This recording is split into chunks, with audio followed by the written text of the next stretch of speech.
Messina in onda, senti che gira, da una stanza a lungomare fino in cima, le nostre voci. Be careful. What you Yes, think? yes. Sorry, I cannot. I think we can start. Hello, guys. Welcome back to Messina In Onda. I'm here. My name is Yana. I'm here with my friends / guests, the participants of the project Debate Lab. Hi, I am Daria and I'm coming from Romania. Hello, I'm Agata. I'm from Poland. Really nice to meet you. So yeah, we would like to talk today about the project, about Messina and how Messina became such a big place for so many projects are done in Messina, and it's just Actually, so many people just come and go. And even though Messina is not like the most popular touristic spot in Sicily, like there are bigger cities that we don't even have an airport, that Messina like is always like as a magnet. It always like takes people from all over the world. So True. It has like this, even like now that I also have been in Messina and went to the streets and visited some, I can see like the culture, a vibration, magnet. And I visited like all around the island Sicily. So, and you can really see the difference in Messina. I agree. It's kind of like the port city, the kind of San Francisco. I don't know. It has the same vibe. So yeah, I would like to ask you about your experience. I know Agata is here, not the first time. So you see, you always come back to Messina. You always come back to Sicily. Once you come to Sicily, you can never go back. Yeah, you can never go back. That is true. It's my third time in Sicily, and it's my second time here in this amazing place, which name is Tindari. Tindari Camping. Tindari Village. Shout out Tindari Camping, one of the best venues Yes. I've Very been. nice pizza. Yes, and I'm really enjoying that place. And from my Erasmus experience, I think this is the best one that I've ever been to.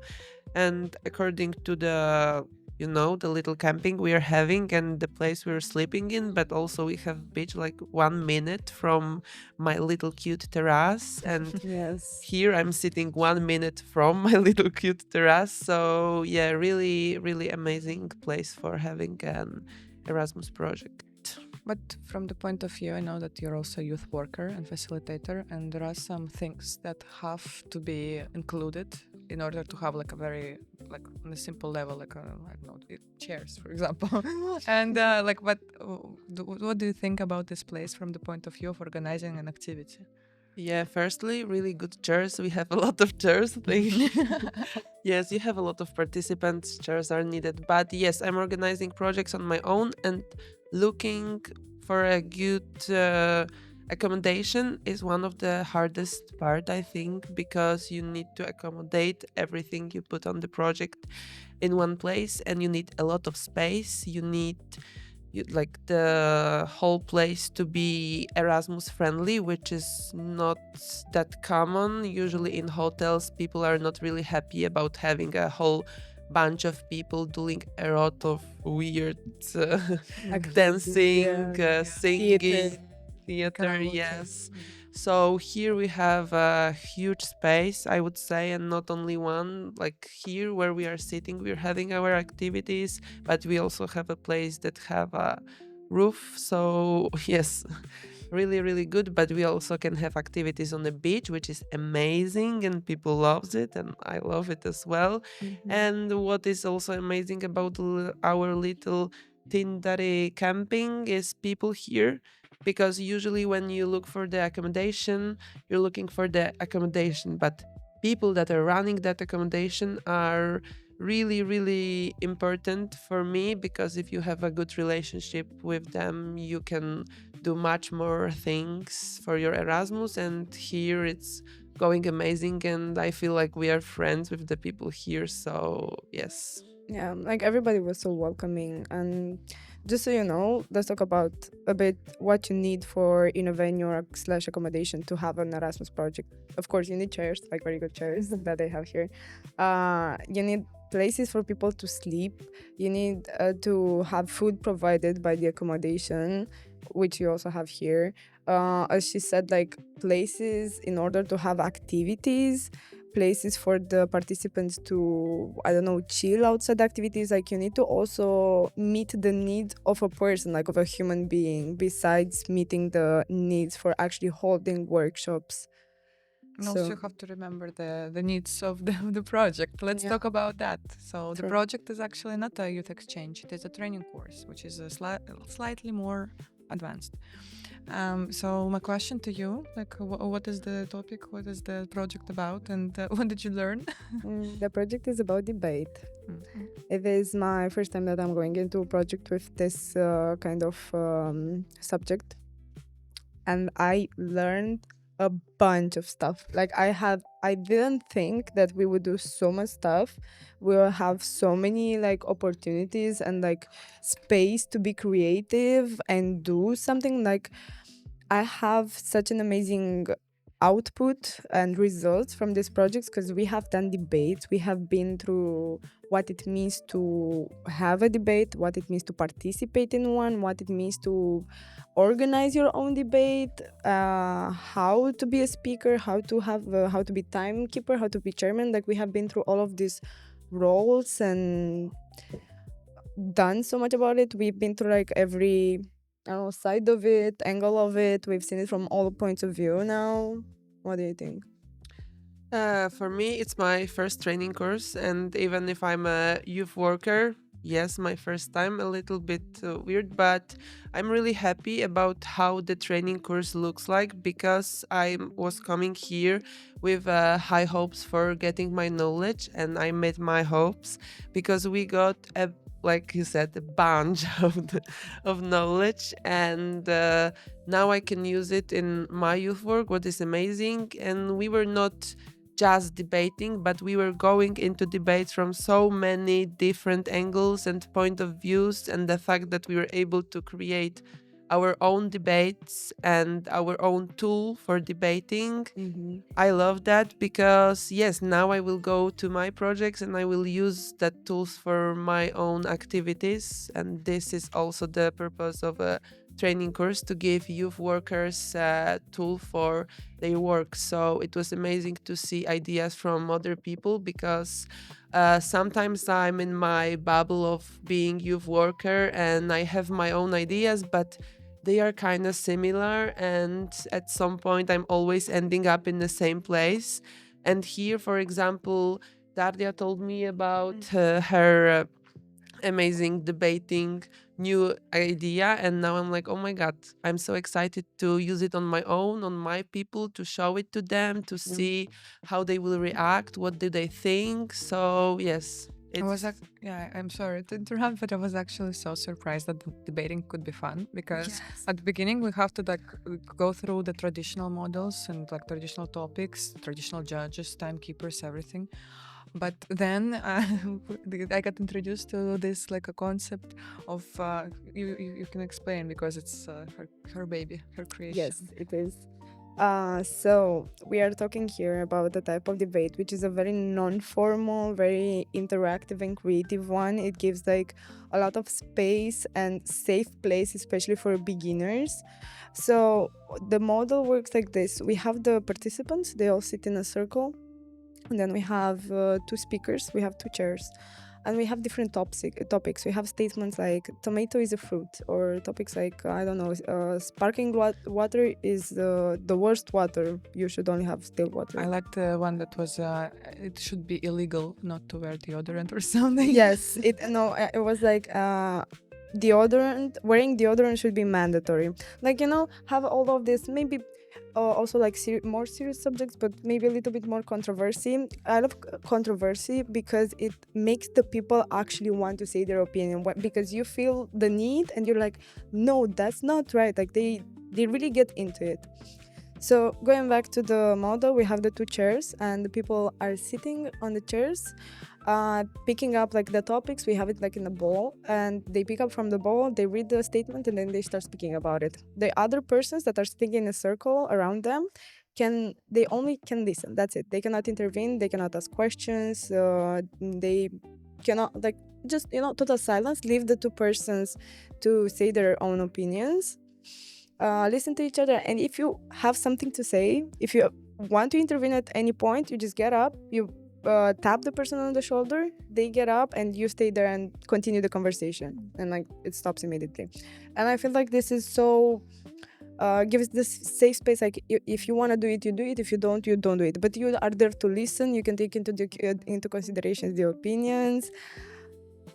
I feel like it's very good for beginners. At least it's a very good way I to feel start. that we got so advanced because we learned so much. Is that our even drinking games at the end of the day are like now we are like not interrupting each other. We're just trying to be I don't know Allowing each other. like as politically correct as possible. We're just it's becoming so like almost absurd. at Yeah, this like point. we started to facilitate our own Yeah.